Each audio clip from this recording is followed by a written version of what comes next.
No man I ever met lives so completely in the immediate moment as Enver Pasha. The past he puts behind him, the future he leaves to Allah. His only hero is Napoleon. In Moscow he was the avant-coureur of the new understanding between Russia and the Mohammedan world, which means Turkey, Afghanistan, Persia, Bukhara, and enough of India to shake the British Empire. Any man who has brains and gives all his being to the task in hand is bound to possess personality and power and, very likely, charm. Enver Pasha certainly has charm, in spite of his very obvious opportunism, and the cruelty and lack of conscience which a fatalistic belief inspires. Interested in himself above all things, he is a curious contrast to those merry who are trying to blot out individualism and make the state all-important.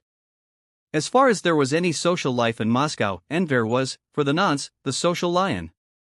Some future historian will probably call him the Don Juan of the Revolution, though it is only fair to say that he resisted this alluring doom with an uncomplimentary coldness. He was too absorbed in politics to be interested in social conquest.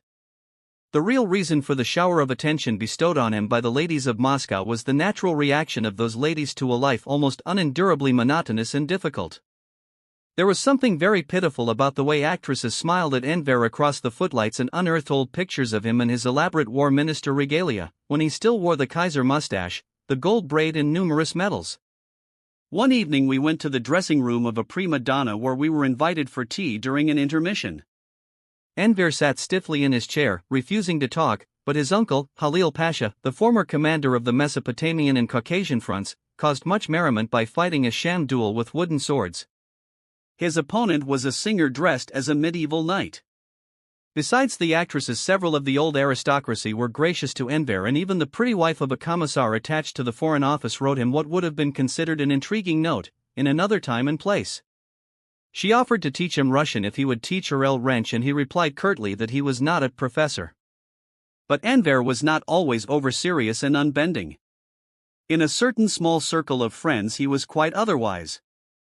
And circumstances, which so largely decide our destinies, gave me an opportunity to know him as well as one alien to his religion could know him. He was allotted by the Foreign Office quarters in the little palace where I was living. For half a year I saw him every day, sat next to him at table, and occasionally we went to the theaters and the Turkish embassy. During that time Enver told me a great deal about his life and his ambitions. He had known my husband in Constantinople, and was away from Moscow at the time of my husband's death. As soon as he returned he called on me, Bringi.